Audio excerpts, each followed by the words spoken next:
Ouais, la Kalisi, vous avez toujours Bambila Nenge Bazali ko Kanamba pour Alaksakeno Yara danser. Alors au peuple congolais dans l'ensemble de partout, la Kalisi Bilomoro Bomoni que notre télémi pour Namboka Nabiso, James Bakei Kopunda pour le peuple congolais. Alors, amiral, au monde amiral, la télémi a pundi pour le peuple congolais. Alors, peuple congolais dans l'ensemble. Alors c'est le moment de se mettre debout. C'est le moment de se mettre debout pour se battre afin que notre pays soit sauvé, notre pays soit libéré. Toko Lembate, peuple congolais dans l'ensemble, Toko Lembate, totalement. On n'a pas peur, on n'a pas peur de la succote parce que ça est l'autre mon côté. Mais tout simplement, Toliko Bunda, pour Mboka Nabiso, Mboka Nabiso et Sengeli est à la libérer, des degrés ou des forces. Mboka Nabiso à la libérer, peuple belge, dans le belge toujours. Vous allez manquer ce pays, le Congo, surtout vous les Wallons. Vous allez manquer ce pays, le Congo. Ce pays Congo ne vous appartiendra jamais. Parce que vous croyez que ce pays, ça vous appartient. C'est pourquoi vous imposez des présidents dans notre pays afin de tuer notre peuple. Mais vous devez savoir que ces peuples, un jour, ils vont se lever contre vos manigances que vous êtes en train de faire, les Wallons. Oui, en fait, moi je viens pour dénoncer les violations graves des droits de l'homme, surtout dans la région du Sud Kivu. Il y a M. Kabila, c'est un criminel, avec le M. Paul Kagame du Rwanda. Et vous êtes de quel pays? Moi je suis rwandais, je suis au Congo, mais je dénonce les violations des droits de l'homme qui sont commises par M. Kabila et Paul Kagame et Museveni. Mais alors aujourd'hui, Kanambe n'est pas venu, seulement votre président du Rwanda qui est là. Kagame, c'est ça. Normalement, les Occidentaux, ils ont l'obligation de protéger et de promouvoir les droits de l'homme partout dans le monde. Je dénonce officiellement et publiquement cette caution de la part des Occidentaux et cette indifférence totale devant les graves violations répétées des droits de l'homme dans la région du Grand Lac. Plus précisément dans la région du Sud Kivu et au Rwanda et en République démocratique du Congo. Merci beaucoup mon frère. On est ensemble. Vraiment, les hommes n'avaient pas si à Romona Mouto, malgré Bazolo Baké, Kanaba été, mais Giraffe a allé à Moni to salari mobilisation pour bandeko baya ebele malgré bandeko musu bazana ya kopanzana biso to wuti penda na kati ya masolo place batwana baali biso na général Tumbai et puis na bandeko mususu to alai na kati et puis bazui ba identité na biso bakangi biso na ndengo moni nde bazotindika biso parce que tozoki bandeko mususu to menacer ba motolobi boye tolobi ke to kolemba te na butu tozalaki pe siko tozali poser la bango tiler bakopanza na pe tisuka to kosala bango ndenge ka biso to négla ba situation na biso na lumbe mwete ingeta amiral ingeta a cadre kaka ya pour l'amour du Congo to moni toujours ba grand combattant toujours mutu ya oyazo bunda pona mboka congolais na kati ya London yazalaka de partout et sikonso bitumbezali azali. Et là, on a ça peuple congolais sikoyo. Aux en mboka nini. Toye avec kolukani toye osala nini ya. Akata bela. Tozana bela au moni vraiment voilà toza vraiment les manifestations bonene. Kanamba kimi biso. Akimi biso to kimi do ma peuple congolais victoire mon bonene. Et salami lelo parce que biso to le baki ke lelo to aussi la naie. So ba yeli biso ko rarement tunguluté. Déjà victoire mon bonene ba peuple congolais. Kanamba akimi koya na biso toza awa. Kanamba akimi me Kagame azali. Te me Kagame me tokolo baba tozoke dosala musala siko lingi ba boko sepera. Beto sala ki na Londres zo sila ne siko to sila ne kala mingi te awa. Siko message no pesa na balandi na biso obalandaka yo toujours na cadre ya mission na biso pour l'amour du Congo. Pour l'amour du Congo en tout cas c'est mission mo malamu format et sonaka. Pour l'amour du Congo donc les autres sonné bona que pour l'amour pour l'amour du Congo, je ne m'éteinerai pas. Pour l'amour du Congo, je m'éteinerai pas. Donc il faut noter les maps. Donc ils ont public, ils ont prophétie. pour l'amour du Congo, pour l'amour du Sion. Sion wana eza Congo. Yes. Donc pour l'amour du Congo na kofanda nyete yango yo sala ka pasteur Gilles, osala musala na yo zotambola partout mon kilomba pour l'amour du Congo wana eza momo comme amour patriotisme ya kolinga mboka na yo. Siko na cadre la mission pour l'amour du Congo. Isiko yo ko bisa bana o baza na Congo, ko isa bango nini bande ko na bana Congo. De bana Congo na ko isa bango kala mingi te to kobeta ba shit to sepela. Po to comme libérateur to comme na finition. Na lobi na yo ke kala mingi te bato nyoso ba ko sepela. Donc makama minene ko sama kati ya Congo wana batutu oyo wana kanamba na azokima azotika mboka wana tulabe mandali yango tozo sakaba mutu nyoso o aza député so sénateur ne anzala wana o kaka ko signer kaka o ba changer kaka o 220 wana ha yo okufi pona yo donc na ozala député o tenga na signaki o akositeka na pays du peuple ba azui mbongo ke po signer pour liwana ye ndeko nanga Albert Mukendi na kaniso yokaki ndenge kanamba yambaki batu na nini na kingakati ayebisaki bango abike no ya ko signer mutu moko ta ko akobangisa ye alobi ke no oyo koya ya il a dit ça pour biso ka signer kaka te to katsela ke mondeli biso to katsela mondeli lelo na Belgique awa voilà qui ça mondeli yango to kata awa ye soki kaka signer kaka na ba député na ye soki anzala na bakoya ko signer kaka ako signer kaka 220 wana change yango ataka moi virgule kaka moko donc liwe monani donc ba signer kutango te donc ba meka kutu te mais bande ko na biso ba congolais nde bazo ba kino bas asinyango ba congolais ba timbuta ba nani ba kasi na lobi na yo ke na biso represent oya ko signer kaka oya ko signer to so ba ka chaque fois oya ko signer kaka yango donc yango na bana na ye donc yo donc réponse ya yango yo osoka lingi amoni réponse mususu nano ko na ye yango donc comprendre donc na koloba mingi te yango wana donc tout ça système agiat OK système agiat ficho bango yo siko lobi nini Albert Mukenda a pasoli maloba nyonso mpoke yo siko ko sape congolais nini Kanambe aza il la kimi bon kuna likambo ya Kanambe ya kimaka nekaka likambo yo le kana Belgique Kanambe ya kana ete kimaka parce que ye bien que force penza au comprendre force ya makasi ezaka na Belgique précisément ezaka na kata Bruxelles parce que ezali so to lobina parce que ezali ke bango nde bakonza biso bango nde mutu bazo kumba lelo Congo na malchance bango nde bongo pona nini tosila na kana na ba européen awati pourquoi tosila na kana bango te pourquoi Belgique Angleterre Allemagne ezala ka en sang en fait ne on ba sala na mboka na so pourquoi on n'arrive pas à faire ça mais soki tantôt ndenge outi ko ba passer Gilles Rabi soki to arrive à rater tout ça na Belge parce que chaque chose a son temps. Pour passer, je l'ai rappelé, je l'ai belge, je l'ai rappelé maman la moussou quoi. Au bas, ça rappelle maman moussou quoi. Ce qui le lopé Kanambe paye, ce qui est comme ça en Belgique, ce Kanambe a pour royauté. Ils appellent des avantages na biso. Donc on va passer à Kimarani, Bon bah à Kimarabiso. Pour en boire mona la France ayaka. Bon bah Angleterre kuna bossa na yaka na été. Mais tant que ça y est, bah kosi biso ka yete. Mais n'avait pas Gilles Rabi. Koya na privé. Na koya na agréé comme ça ba mona e. Bana avantage. Ah koya na privé. Na bien. Na repère exemple par exemple ba musicien. Un musicien so ba yaka na mo yo bata ma. Vous comprenez? Ba yaka bata ma mais to ki bana biso bango te. Mais ba ya pensa boye na loko biso do bisa bango. Nous avons que non c'est non ba ko ya awa ba sa likambo yo. Ba ba sa l'option liberté. Kanambe ndenge za wana Kanambe abanga biso ngana loba ngo tout moment que politique Kanambe laisse ba loto azali mbwa kopal ata le soki masase bano beta manakini na 7h na 8h Kanambe kokima na tambola okobana koto na passe na ndenge okobana ya ona linalo bakaka que comme Kanambe a été ezali déjà 99 points pour na biso okobana siko eloko etikesi ko ke to kanga siko noko na chef na commandant atokanga sikoyo nde chef na ye ndoko na ye oyo babengaka nasi bocomprendre eloko sela muchopi te oyo lingo loba nini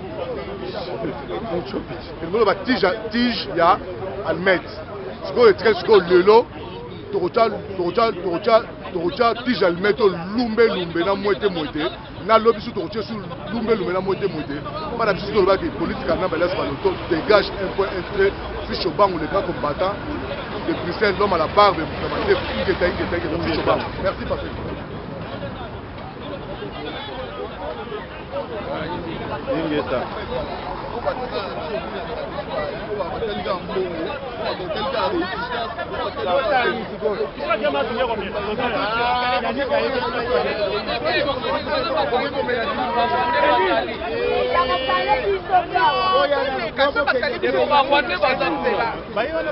soki bayoki mpona konolia batabana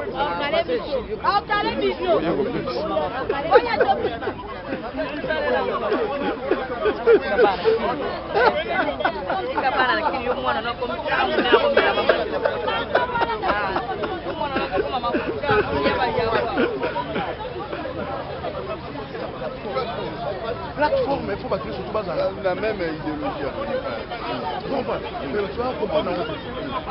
Les grands combattants.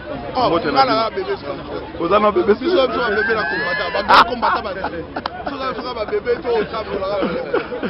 Siko bolobinde ni kanambe faraka ya kanamba yete siko programme eza ndenge. Bon, merci Matondo. To sepeli ndenge to pere ba ndeko to ya mais pas la biso ya mikolonio surtout la libération totale ya Grand Congo.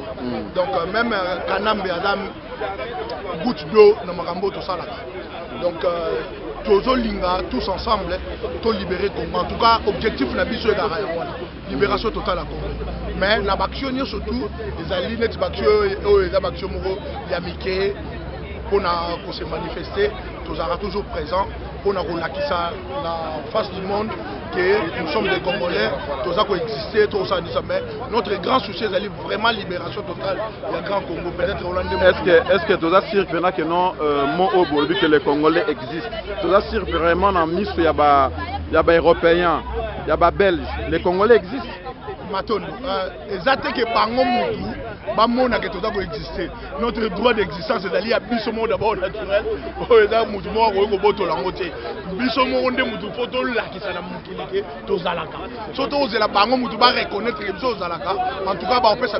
Et parce que la langue française, dit que non, un peuple existe quand sa voix est écoutée.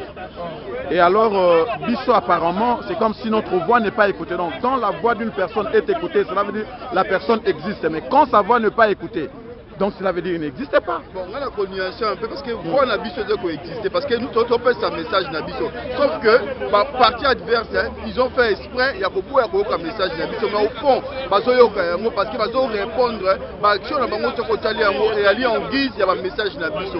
Donc, quelque part, voix n'a Bisso de Yokana. Donc, on va préparer un mécanisme, il y a une stratégie par rapport à une Bisso de fonctionner. Donc, on va là pour la rencontrer Bisso. Donc voilà, mais le peuple congolais, à l'unanimité, doit aller déterminer qu'on a en tout cas mandat au fait que papa Etienne Tshisekedi a un moyen de faire ça. Mais tu le as ajouté parce que oui, la guerre sera longue. Parce que nous avons un bateau, un moyen financier, un moyen militaire. Au biso le lot, on a la phase de construction de l'étape. Mais si le camp a un moyen comme tu viens de dire. Mais parmi nous, pourquoi pas une organisation? Parce que c'est comme s'il n'y a pas l'organisation dans l'ensemble, partout au Bissau à combattre Tozobuna. Non, c'est pas qu'il n'y a pas d'organisation, on est mal organisé. Donc comment on a besoin de pour réfléchir sur un gouvernement de combat. Donc un collectif, il y a une plateforme et tout, il y a une idéologie, il y a une stratégie, comment on a la diversité, la transversalité à Moussala, pour nous bien facilement. Est-ce que Tokondima Mouto va coacher la soirée que nous avons un peu de temps? Est-ce que Tokondima, pour le peuple congolais, apparemment, c'est comme si on ne veut pas accepter l'autre. C'est ça notre problème. La démarche n'est pas d'accepter l'autre. La démarche c'est de mettre d'accord sur l'idéologie, sur la démarche. Donc si on se met d'accord sur la démarche, quelle que soit la personne qui va être là pour animer cette démarche-là, ça ne posera pas de problème. Donc jusque-là, si on t'allie bien, notre se mettre d'accord sur la démarche. Donc on est plutôt là, message. Mais ce n'est pas un danger quand on n'arrive pas à se mettre d'accord sur notre démarche. Ce n'est pas un danger. Non, parce que comment on doit lango et comment moko la dynamique et que nous avons bougé bongo, il y a ma théorie elle est belée, ma analyse elle est belée. Mais quitte à comment structurer chaque analyse, chaque proposition pour être la plus efficace. Donc on avait proposé au gouvernement collectif. dans la collectif, si on parle d'un comité ou d'une commission, une thématique, il réfléchit. Maintenant, il y a des partout au Kenya, même dans l'ordre, d'aller charger la stratégie, il y a mobilisation et tout ça. Pourquoi pas qu'au Kenya, même logique, à remettre un gouvernement à combat. Où est l'animateur? C'est peut-être la commission, ils doivent travailler sur la stratégie. Stratégie. Si on avait cette commission-là, la stratégie, ça allait anticiper. Il y a quoi, il y a aussi la peau dans les lots, mais Dieu est grand, il y a belé, stratégie même, il y a des minutes, salami, mais bon, message de les gars qui ont l'essentiel a été. Mais Kagame est là. Oui, Kagame est là, mais la mesure de dispositif de sécurité, nous, on est un haut. On est un pour un. Donc, on temps la police, on est à gauche, police, on est à la ligne. Quand on est à chaque ligne, on est un pour un.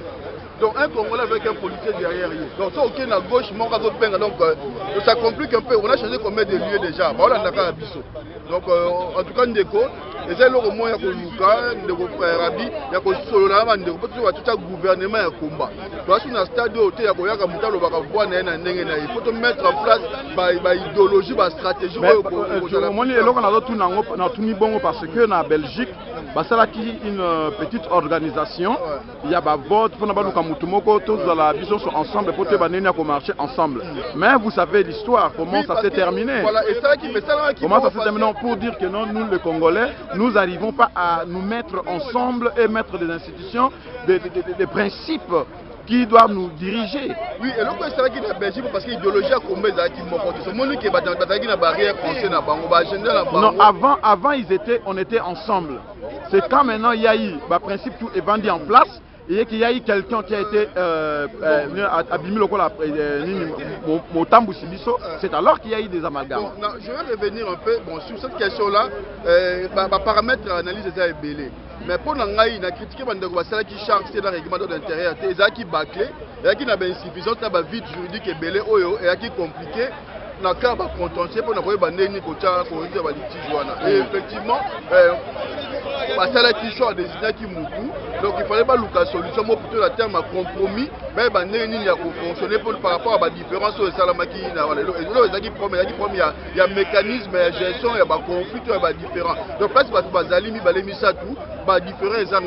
Donc voilà, moi je pense que mettre plus le moyen stratégique et déterminer l'idéologie vraiment, sans barrière française, sans intérêt partisan, moi je pense qu'il faut aboutir plutôt dans la solution de la prise positive. Ingeta, merci beaucoup. Merci beaucoup, Papa Matone. Matondo, surtout c'est clair. Donc, tous ensemble, on a tous un idéal moko, on a idéologie moko, on a les grands Congo. On peut Monique et Bazar Makanisme, si on a ensemble, Bazar, on peut respecter, on peut bannir un sala pour la rate aucune évolution. Si on a une organisation à Londres, qu'on a juin. Parce que normalement, il fallait que tu aies jeune à Londres. Matondo, mais na minute oyo. Tu peux faire un message pour tous les gens déjà dans la carte de programme. Na minute oyo, nazali vraiment mieux placé pour na kolobela makambo wana, mais ils ont vraiment une très bonne organisation pour Elo Kwanezala. Donc, à Londres, d'ici là, vidéo mourir au Salama, où les combattants surtout ensemble, il y a mois de juin, il y a activités surtout au Salama, il y a Londres. Ingeta, merci beaucoup. Merci.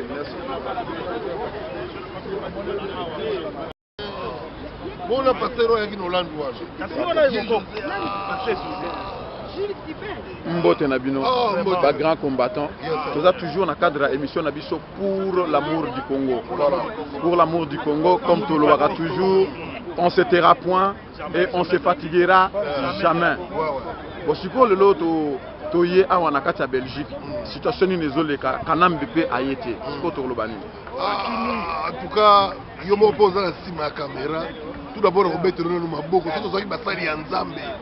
Le Congo a bino boye. Donc on dit à 20. Mais le Congo est récupéré. Mais dans mon cas, vous avez à 3. Nous sommes en Hollande. Nous sommes mais la question du retour, on a déjà Kangambe, Akimi, Akimi Biso, Akimi Peuple congolais. Donc il y a des gens qui sont à côté de Adam. Voilà, peut-être vouloir ou pas. Parce que les gens qui sont à Kanambe, elle est à Adam. tozo tozwaki ye lelo toyelaki ye mpenza donc journée banda lobi ya nakasi journal lobi tokoluka ye soko nandi bilili okomona biso tokolukaluka ye namonaki bilili bapesi ye message déjà kokoma na Bruxelles te pa bakombata tu ya monde baza na kati ya Bruxelles. Est-ce que bakosi biso te keno aye te mema baton so oyambe na ndenge akuzu so na ndenge akuzu soki bango mpe bindele bakosi tokozwali awa tobitu ti le 6 toza na kati ya Bruxelles donc soki tokutani kaka na politique anga mbe tokolia ye kaka soki tozoluka nde movati po tozwa movati wana nde siko po tolia ye lisusu ingeta mais nani Kagame ye azali Kingo Dendo Dikwanga Nzala ye mpe tokomelaki so na hotel na ye ye mpe pakati bozalaki sika kaozala na hotel place wana azalaki hotel wana ezalaki sika basa futaki deja bamoko tokutaki soki seti rwandais bamati na basancer mbango bakimi donc na ye moko bapesi ye message abi te koya te bacongolais bacombattant barésistant bakati ya biseza ya koyinda amonaki bakabolekaki ye na France ozobosala likambo ye Dikwanga Nzala rythme ne yali akota alika na batino abimaka na nsima ndenge akimaki na Irlande akimaki na kota babwaka bapoubele kota babwaka bapoubele ye akotaka na nsima abimaka na nsima mais mokolo tokozwa ye tobimisa ye nde na libulu na litusu lokola mpuku wana vraiment likambo wana tokosala yango po totika ye pena donc Adamu mobimba na ye donc premier président na monde kotikala Adamu ezali politique angambe oyebi nde toza tona bato moko oka bamaître donc toza tolobaka donc nganda olobi premier président kotikala Adamu eza kanambe politique angambe donc ye moko ayebaka moni makambo elekai na France tuna maître azala kopesa message maître azala kopesa message ye moko azalaki kopesa message omoni na yo biso ndeko na nga biso oloba mingi te toa bato baction omoni bato ya Londres gandoli crocodile aye na matériel moko mystique bacoup de fil na bango tout tozolanda tout oyo ezosala donc toa na sécurité toali na prudence ya kosalaka te tootala bango tozoluka bango donc toala lumbe mwete ngando le crocodile siko émission pour l'amour du Congo elo oni ko bana balandi ko balanda kabiso na pour l'amour du Congo et the voice of Congo balanda kabiso na Kinshasa balanda kabiso kanambe polite alanda ka émission po basi batindelanga mabalobi ke non na muna gani we uko mtoto ya mungini uko afanya hivi donc bazebi singa na Swahili pona ninga na osala boye nazoko neutraliser bango et pourtant ngape na Swahili lokola bango yo siko ko saba tunini na mission pour l'amour du Congo chaîne na mboka mo ebundela ka mboka na koyebisa tous les Congolais même baza na kati ya mboka na biso Congo tolandaka émission parce que so tozwi baémission ya boye toza na nous les combattants toza na bino toza na EDTV toza na Voice Congo donc bato wana toza na LCK TV bato wana tozopanda sango lokola yo po ezalaki cirque parce que olobaka Kiswahili toza moswahili ke okotela ye mais ye aza moswahili te ye aza moto awuti kuna na Rwanda lokola facilita monoko wana bazwa Kiswahili bakoma kobeta Kiswahili bakobeta lingalo tozotonga ye na miniti oyo tokosotekolanga tozotonga ye fatuna moto Gérard Ngando alobi nini azoloba nini toza kotonga ye donc yo continue toujours kopanza sango mpona mboka na yo to perdre plus de 12 millions de morts sa kote basi na biso bamama na baleki violé sa kote bana na biso oyebi 12 millions ezolokola Brazzaville mobimba basili Brazzaville mobimba ya Congo Brazzaville basili ndenge bato wana ndenge bato wana babobi biso continue toujours kopanza sango kopanza sango nde yango ezali très important mpe congolais tous les 4 coins ya Congo ayeba message oyo bon mpona tosisa émission na biso pour l'amour du Congo nga toni toprofite mwana London ozali tozalaki émission na bino bosalaki ke na mois de juin tokokutana est ce que organisation ezali ndenge nini na mois de juin bon na mois de juin toza na événement mosusu mpe ezali na kasi le 28 mais événement mosusu ezali le 7 le 7 tobengisi tous les combattants oyo ebi azali combattant kaka toponi angle na ye te ozali combattant yaka le 7 tozali toyemba bato tu toza mpenza na maloba moko ya kopesa bacombattant nyonso do le 7 tozozela bino soki oza na problème ya visa okoki kobenga na numéro ya telefone eza oleka mpe na balibre to numéro na yango kaka aza na bruxelles na motu soki azwi yango toza capable ya kosalela ye lettre mpo azwa visa mpo aya na kati ya Londres parce que Londres esika masolo ebandaki bien sûr bomona yango esika ebanda nde balobaka mwana Yesu abotamaki na ndako ya basoso bomona komona esika ndako ya basoso yango bomona bato oyo na kati ya Angleterre babandaki esika oyo bokende komona place wana donc tosengela bacombattant tout oyo baza na monde esika ozali na asie donc organisation eza kuna organisation eza kitoko de mabino kitoko de le 6e mois le 7 le 7 boya na kati ya Grande-Bretagne D'accord. luka numéro général ngando basecrétaire bazali bakobenga bino problème ya visa tosa fe problème ya visa okoya na kati ya Grande-Bretagne bongo siko babote oyo babote kanambe ayaka nango mais ye explique nga no babote kanambe ekomi asunde kanambe tala babote no yango oyo tozoyeba te histoire ya Congo te ipo toyebaka histoire ya Congo na kati ya histoire ya Congo boro mpe ekobama mpe na kati ozo comprendre na histoire ya Congo boro mpe ekobama na kati otoza foyi moko boye ayela biso ndenge wana biloko kanambe aza kolata yango voilà ke so disanga na za promotion ya université nga na docteur na université tala ba suku to boye alongo vraiment awa ici c'est nous qui fait la loi mon frère akoyate il est pas aussi venu tocha loi awa akoyate akoya pete aye pete poso ayaka tonya pete to la sebiloko ok to pete to la sebiloko yo donc bon là donc c'est la sapatu na epo mikolo comme beta church mikolo to zonga ye boye faut zonga c'est la sapatu to zonga na boro avant que le CPI to la tana baboro c'est que soit bien nazo soyo mais est-ce que obanga est-ce que c'est obanga déjà to kuna bituma na bakenge wana to kuna bituma abakenge wana to banga te ingeta agere bazawa banga te ozoye kaka ingeta biso ne to koboma ye avaki baboma ye zani biso pete papa yo po yaki ko luka kanambe to ye ko luka kanambe parce que biso to umeli na mboko oyo to lingi démocratie ezonge epai na biso awa na mboko misala ezalaka lisusu te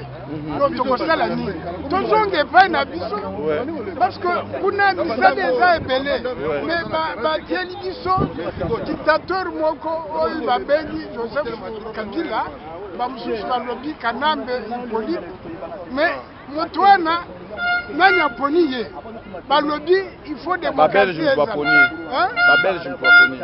babelge baponi ye mais est-ce que babelge colonisation est continuée lisusu depuis 1960 tolobi tozwi indépendance peuple congolais apona oyo alingi mpona mbala ya liboso peuple azwi courage aponi malgré bato oyo bati na baru po élection esalama te mais esalami na 2011 peuple congolais azwi courage aponi oyo aponaki Tshisekedi mais baboyi kopesa ye imperium kasi mutu aboyi babelge mutu baboyaki mboko union européenne malgré parlement européen ekendeki esali observation ya élection eye epesi rapport na union européenne balobi fraude eleki trop mais malgré tout ça union européenne Belgique na Amérique bango balobi topesa kaka imperium na fraudeur wana fraudeur nde Joseph Kabila oyo tobengi awa Hippolyte Kanambe biso toboyi tolobi soko démocratie te donc droit de l'homme eza te donc tokufa loko bampuka non esili fo makambo wana esili. Ok, merci beaucoup papa toyoki yo pour l'amour du Congo bayoki yo premier toujours une émission na biso pona bolingo ya mboka lelo toyaki pona Kanambe eke Kanambe azate yo koyebisa peuple congolais nini non eza victoire ya Dieu tout na mwana na Jésus Christ et puis eza victoire ya Kimbangu fumu Kimbangu on comprend eza victoire ya Patrice Emery Lumumba eza victoire ya Frogibert Chebeya eza victoire ya Alain Moloto eza victoire ya Fidel Bazan ya Cédric Nyanza 12 millions de morts omoni bato bazosaka na nkoma nzambe bazotanga nkoma nzambe mbe bayebi nzambe wana bazosalela yango te mpo lelo mutu kanga nakosaka na nzambe te yango omoni lelo paster kabi nzambe abatela nga oyebi naza kati ya brebi parmi babrebi oyebi na kati ya poto awa ngai makambo otuna alobaka naza inspiré na nzambe nzambe asalaki likolo na se atikala kokosanga te natikala komantire te bitumba na ngai na biso nyonso kati aliawa ke tochasse occupation Kanambe aye te eza victoire mais tona bitumba parce que Museveni aye aliawa Kagame azali awa délégation à Kanambe bazali awa ya au moins biso to pesa ki mobilisation ke bande ko diaspora ba me kotala ba paramètre na biso pour tous à la mobilisation malgré na pote za journée à ba travail au moni awa mutuno saza limité mais ngai pour la ngana fete ba to mo bipa na bipa pour to comme no pe pourquoi te total ba stratégie nini o to kozanango eza victoire na message ngana o to pesa ki samedi le 29 et puis na message to continue to kanaki na Hollande pas passer Francis de Jésus na bande ko nyonso ba pesa pour na mobilisation Kanamba yete po ba yebi parce que Kanamba itaka makone score tunga to bando tumba ba camion pour kuna tunga to komate awa na kasi ba te fait ba chaîne no so mukili elinge koma meto yebi ke tito koma soir to sabaction sikoyo ba collabo est-ce que Kanambe lokola yeta tindi batuna été atindi Chibanda mais Chibanda pour ne to luka Chibanda te place azali est-ce que toko délégué batuna ambassade pour na te batala sur Chibanda non a l'ambassade au komate mon problème eli baye na protection ya mboka mosusu mais biso ata to komi wana te mais problème na biso eli to lexa message na ba message collecteur message yali na ndenge beli to mona arma tumula lexa message même obliwa ya Foribert ezali signe ya message disparition ya Fidèle Bazana ezali epesa biso ba congolais leçon donc biso si to côté na kati Union européenne te to ko vana pe to se décider siko al to ko bi ko buka ko tumba biloko eka message que ba ke na journal lelo biso ba diaspora congolais ba résistant ba combattant to se pe nangote c'est ça. Mais ça, victoire Mounene. Merci beaucoup, Wayambo. Merci, Pasteur Rabina Ngagoming. Na cadre de l'émission. Na raison na monio boy. Pour ça qu'on est dans l'impoka. Na moko tampanze na pandaka. Nzambe pa mbolo Pasteur. Merci beaucoup. Asepela ki pe na soutien na yo le 29. Oyaki wana vraiment le moy bandeli avant que les kabatonoso magro zala malade mais na mona ko betaki jina ba américain ngone tinga journal on a la tachine. Si tout ça dans cadre toujours il y a pour l'amour du Congo yo bien ils a émission na yo les kakatangu nyoso Kanambe falaki ya mosi message nyo ko sa peuple congolais de partout sika bazali peuple congolais de partout message ça ko lobake yango ezolakisa mukili ezolakisa peuple congolais que Kanambe aza légitime na pouvoir na Congo yango peuple tout ya bimwa président na bango mais biso soki lelo Kanambe nyataki awa ilinga eza un délire awa na kaza prise bato bozomona ezali bato bo mesala bomona mais o basima mokongo na biso babimaka te na yango wana tozokende sikoyo place o bango bazali mpona kotake mokonzi ya Kagame ya Kanambe na yango na bandeko nanga congolais lelo bamindelo basangani mpona kosola lisolo ya accord 4 accord 4 wana ezali mpona balkaniser Congo baye kosangana ezali likita mpona Congo na yango wana peuple congolais de partout totelema comme un seul peuple totelema tozala liboke moko mpona kochasser mal oyo eza na Congo. Le pays est occupé pendant des décennies génération tozolobela kote génération tozotelema te tozebake mboka na biso ezali occupé totelema mpona Congo ingeta moto na Nzambe ingeta merci Matimosi merci ebele Congo liboke moko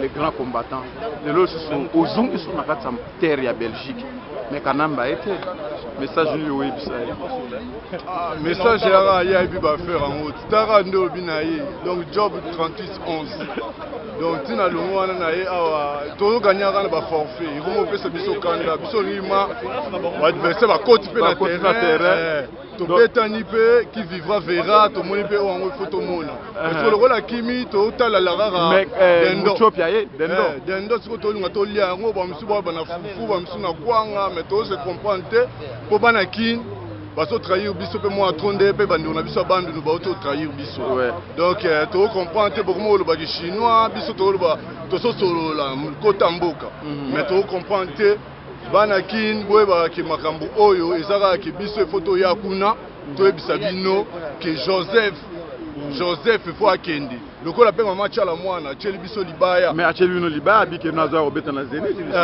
lokola zo ya wana siko aya na cité de sciences quartier wana ba en cité de sciences jour wana to yeba soki moi c'est vierge abotaka soki mwasi ya vierge abotaka aya obeta na cité des sciences éprouvé biso soki te ye moto akoloba Joseph Dega jour wana na biso ingeta